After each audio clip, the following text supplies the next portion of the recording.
So welcome back to our channel Raja competitive circle. So ఈ వీడియోలో మనం RRB NTPC ఎగ్జామ్లో ప్రీవియస్ ఇయర్లో అయినటువంటి కొన్ని ఇంపార్టెంట్ జీకే క్వశ్చన్స్ని ఈ వీడియోలో డిస్కస్ చేద్దాం.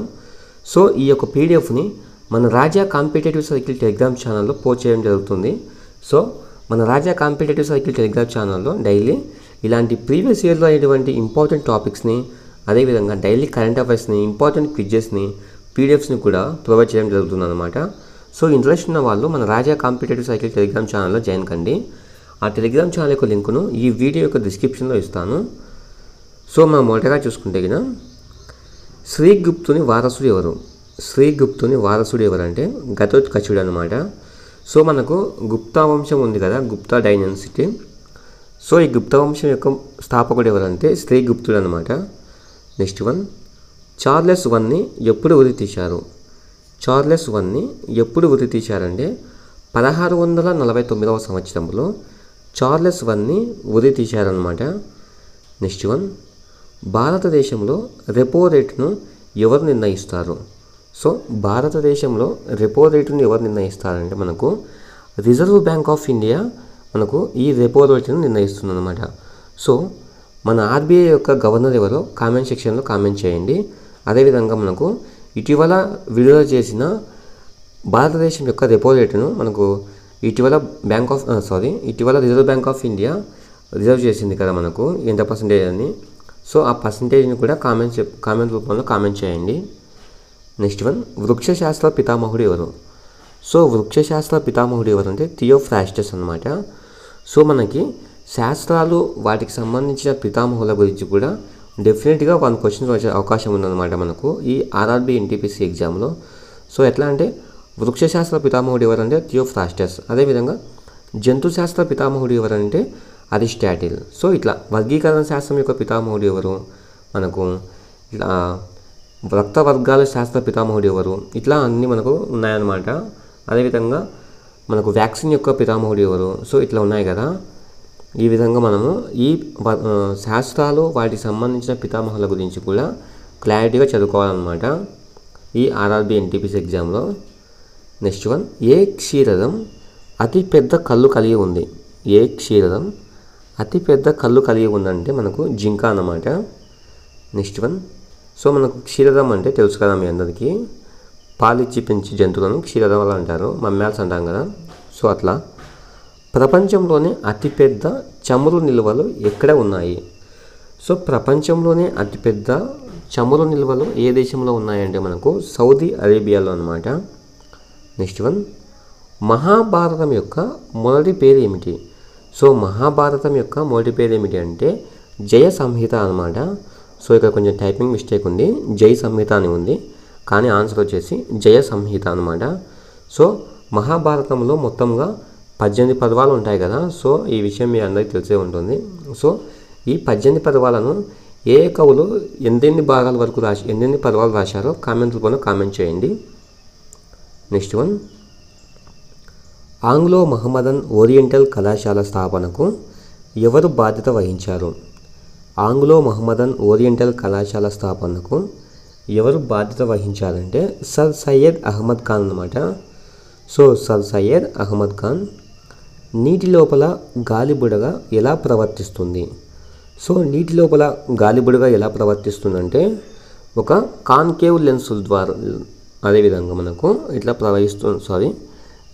ప్రవర్తిస్తుంది అనమాట. సో మనకు నీటి యొక్క అణువు గుండ్రంగా ఉండడానికి కారణం ఏమిటి అంటే ఆ నీటి అణువు యొక్క తలతన్యత వలన సో ఆ నీటి అణువు అనేది మనకు గుండ్రంగా ఏర్పడుతుంది అన్నమాట, గాలిబుడగా అనేది మనకు. సో ఇట్లా ఫర్ ఎగ్జాంపుల్ ఏంటంటే మనకు ఎట్లా అంటే సబ్బునులుగా వస్తుంది. సో ఆ టైంలో కూడా మనకు ఆ గాలిబుడగా అనేది రౌండ్గా ఉంటుంది. లేదంటే సింపుల్ ఎగ్జాంపుల్ ఏంటంటే మనకు వర్షపు నీరు ఉంటుంది కదా. సో ఆ వర్షపు నీరు మనకు డ్రాప్స్లా పడుతుంది కదా. సో ఇట్లా ఆ తలతన్యత వలన ఈ వర్ష బిందువులు తలతన్యత ద్వారా ఇట్లా ప్రవర్తిస్తాయన్నమాట. సో అవి ఏ విధంగా ఉంటాయంటే కాన్కేవ్ లెన్స్ లాగా ఉంటాయన్నమాట. నెక్స్ట్ వన్, చంద్రగుప్త వన్ వారసుడు ఎవరు? చంద్రగుప్త వన్ వారసుడు ఎవరంటే సముద్రగుప్తుడు. సో చంద్రగుప్త వారసుడు ఎవరంటే సముద్రగుప్తుడు అనమాట. సో సముద్రగుప్తుడి యొక్క బిరుదు ఏమిటో కామెంట్ రూపంలో కామెంట్ చేయండి. నెక్స్ట్ వన్, ఒక వస్తువు వేగం రెట్టింపు అయినప్పుడు దాని మొమెంటం మీద అది ఎలాంటి ప్రభావాన్ని చూపుతుంది? ఒక వస్తువు వేగం రెట్టింపు అయినప్పుడు దాని మొమెంటం మీద అది ఎలాంటి ప్రభావాన్ని చూపుతుందంటే దాని యొక్క వేగం అనేది రెట్టింపు అవుతుందన్నమాట. సో నెక్స్ట్ వన్, ఏ రాజ్యాంగ సవరణ తర్వాత బోడో మరియు డోగ్రీ భాషలను 8వ షెడ్యూల్లో చేర్చారు? సో భారతదేశ రాజ్యాంగంలో ఏ రాజ్యాంగ సవరణ ద్వారా బోడో మరియు డోగ్రీ భాషలను 8వ షెడ్యూల్లో చేర్చారంటే 92వ రాజ్యాంగ సవరణ ద్వారా ఈ భాషలను 8వ షెడ్యూల్లో చేర్చారనమాట. సో మనకు ఈ 8వ షెడ్యూల్ అనేది దేనికి సంబంధించిందంటే అధికార భాషలకు సంబంధించింది అనమాట. సో మనకు ఈ షెడ్యూల్ టాపిక్ కూడా చాలా ఇంపార్టెంట్ అనమాట. మనకు టోటల్గా 12 షెడ్యూల్స్ ఉన్నాయి కదా. సో ఈ షెడ్యూల్స్ టాపిక్ కూడా చాలా ఇంపార్టెంట్ అనమాట మనకు ఇండియన్ పాలిటీలో. నెక్స్ట్ వన్, రాజకీయాలు అనే పదాన్ని మొదటిసారిగా ఎవరు ఉపయోగించారు అంటే అరిస్టాటిల్. నెక్స్ట్ వన్, ఊపిరితిత్తుల నుండి గుండెకు శుభ్రమైన రక్తాన్ని తీసుకువెళ్ళే రక్తనాళాలు ఏవి అంటే పుప్పుస సిరలు అన్నమాట. సో ఊపిరితిత్తుల నుండి గుండెకు శుభ్రమైన రక్తాన్ని తీసుకువెళ్ళే రక్తనాళాలు ఏవి అంటే పుప్పుస సిరలు. సో ఈ ఆర్ఆర్బీ ఎన్టీపీసీలో మనం మెయిన్గా ఫోకస్ చేయాల్సినది ఏంటంటే మనకు బయాలజీ టాపిక్లో ఈ గుండెకు సంబంధించినవి, అదేవిధంగా రక్త ప్రసరణ ఎలా జరుగుతుంది. సో టోటల్గా ఏంటంటే మానవ శరీరం యొక్క భాగాలు, వాటికి సంబంధించిన విధులు, మనకు గ్రంథులు ఇట్లా ఉన్నాయి కదా. సో వీటన్నిటిని క్లారిటీగా చెక్ చేయండి. అదేవిధంగా బోన్స్ అన్నమాట. సో మనకు ఫేస్లో ఎన్ని బోన్స్ ఉంటాయి, బ్రెయిన్లో ఎన్ని బోన్స్ ఉంటాయి, చేతులలో ఎన్ని బోన్స్ ఉంటాయి, అది పెద్ద ఎముక ఏది, అది చిన్న ఎముక ఏది, సో కండరాలు పెద్ద కండరం ఏది, చిన్న కండరం ఏది, ఇట్లా అనమాట. సో మనం మెయిన్గా ఏంటంటే ఈ హ్యూమన్ బాడీ అనాటమీ ఫిజియాలజీ గురించి బాగా క్లారిటీగా ఫోకస్ చేసామనుకోండి, డెఫినెట్గా 1 మార్క్ వస్తుంది అనమాట మనకు. నెక్స్ట్ వన్, కంప్యూటర్ వేగాన్ని కొలవడానికి ఉపయోగించే యూనిట్ ఏది? సో కంప్యూటర్ వేగాన్ని కొలవడానికి ఉపయోగించే యూనిట్ ఏది అంటే MIPS అన్నమాట. సో ఇట్లా మనకు కొలతలు ప్రమాణాలు అని ఆల్రెడీ మన టెలిగ్రామ్ ఛానల్లో ఒక నోట్ ప్రిపేర్ చేసి అందులో అప్లోడ్ చేశాను అనమాట రీసెంట్గానే. సో ఒకసారి చెక్ చేయండి మనకు. సో ఎట్లా అంటే మనకు విద్యుత్ ప్రవాహాన్ని కొలిచే పరికరం ఏది, సముద్ర లోతును కొలిచే పరికరం ఏమిటి. సో ఇట్లా అన్నీ మనకు చాలా ఇంపార్టెంట్ అనమాట ఈ కొలతలు మరియు వాటికి సంబంధించిన ప్రమాణాల గురించి కూడా. సో ఈ టాపిక్ నుంచి కూడా 1 మార్క్ వచ్చే అవకాశం ఉందన్నమాట మనకు ఆర్ఆర్బీ ఎన్టీపీసీ ఎగ్జామ్లో. నెక్స్ట్ వన్, ప్రపంచంలో అత్యధికంగా టీ ఉత్పత్తి చేసే దేశం ఏది అంటే చైనా అనమాట. సో ప్రపంచంలోనే అత్యధికంగా టీ ఉత్పత్తి చేసే దేశం ఏదంటే చైనా. అదే ప్రపంచంలో అత్యధికంగా కాఫీని ఉత్పత్తి చేసే దేశం ఏది అంటే బ్రెజిల్. అదే మన దేశంలో అత్యధికంగా టీ ఉత్పత్తి చేసే రాష్ట్రం ఏది అంటే అస్సాం. మన దేశంలో అత్యధికంగా కాఫీని ఉత్పత్తి చేసే రాష్ట్రం ఏది అంటే కర్ణాటక అనమాట. సో ఇట్లా మనం ఒకదానికి ఒకటి లింక్ అయ్యే విధంగా మనం ప్రిపేర్ అయ్యామనుకోండి, ఎగ్జామినేషన్లో క్వశ్చన్స్ ఏ విధంగా వచ్చినా కానీ మనం ఈజీగా ఆన్సర్ చేసే అవకాశం ఉంటుందన్నమాట. నెక్స్ట్ వన్, బ్లాక్ టైడ్ వ్యాప్తి చెందడానికి కారణం ఏమిటి అంటే స్టోన్ ఫ్లై అన్నమాట. నెక్స్ట్ వన్, ఒక విమానము స్థిర వేగంతో అడ్డంగా ఎగురుతుంది మరియు దాని నుండి ఒక బ్యాగ్ విసిరివేయబడుతుంది.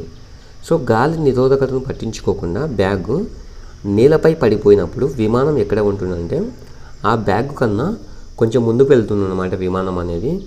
సో మనకు ఇట్లా మన టైం కిల్లింగ్ చేయడానికి ఎగ్జామినేషన్లో ఇట్లా లెంతీ క్వశ్చన్స్ కూడా అడుగుతూ ఉంటారనమాట. సో మనం వీటిని జాగ్రత్తగా ఆన్సర్ చేయాల్సి ఉంటుంది.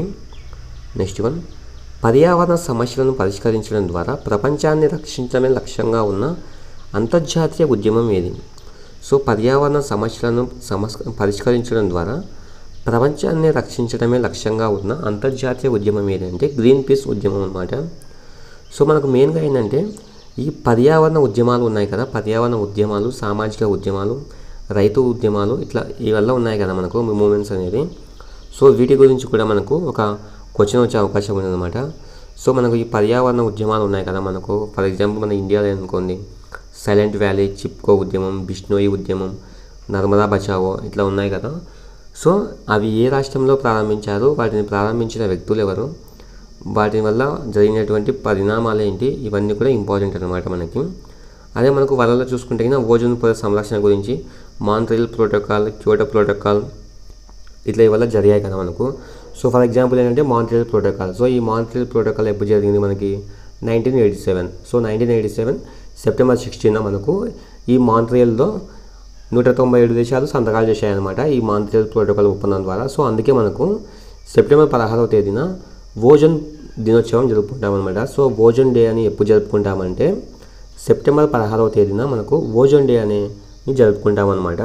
అదే మనకు క్యోటో ప్రోటోకాల్ ఎప్పుడు జరిగిందంటే 1997వ సంవత్సరంలో జరిగింది. సో అదే ఈ క్యోటో ప్రోటోకాల్ను ఎప్పుడు అమలు చేశారంటే 2005వ సంవత్సరంలో. సో ఇట్లా ఒక క్వశ్చన్కు ఇంకొక క్వశ్చన్కి లింక్ బేస్డ్గా మనం చదివామనుకోండి, ఎగ్జామినేషన్ టాప్ పాయింట్ ఆఫ్ వ్యూలో క్వశ్చన్స్ ఏ విధంగా వచ్చినా కానీ మనము ఈజీగా ఆన్సర్ చేసే అవకాశం ఉంటుందన్నమాట.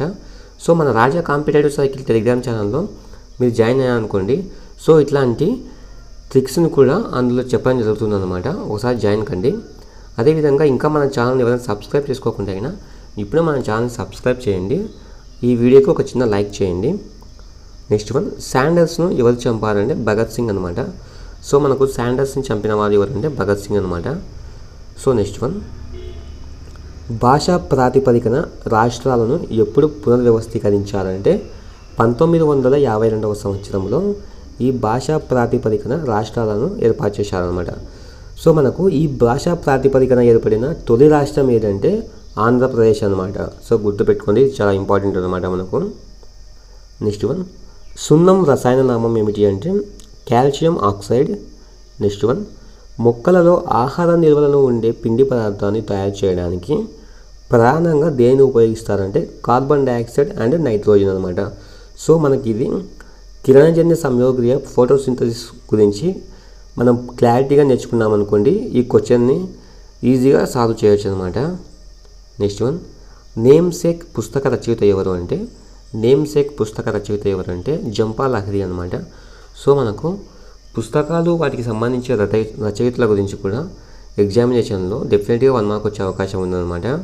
సో ఈ పుస్తకాలు అనేది మనకు స్వాతంత్ర సమరయోధులు రచించిన పుస్తకాలు కానీ, లేదంటే కింద మనకి గేమ్స్కు సంబంధించిన స్పోర్ట్స్ పర్సన్స్ ఉంటాయి కదా, ఫర్ ఎగ్జాంపుల్ సైనా నెహ్వాల్, రవిచంద్రన్ అశ్విన్, అదేవిధంగా సచిన్ టెండూల్కర్, ఇట్లా వీళ్ళు రచించినటువంటి బుక్కులు కానీ, సో ఇట్లా రాజకీయ నాయకులు రచించినటువంటి బుక్కులు కానీ, సో ఇలాంటివన్నీ ఇంపార్టెంట్ అనమాట మనకు. నెక్స్ట్ వన్, ప్రయాగ్ ప్రశస్తి అని పిలువబడే శాసనం ఏది అంటే అలహాబాద్ స్తంభ శాసనం అనమాట.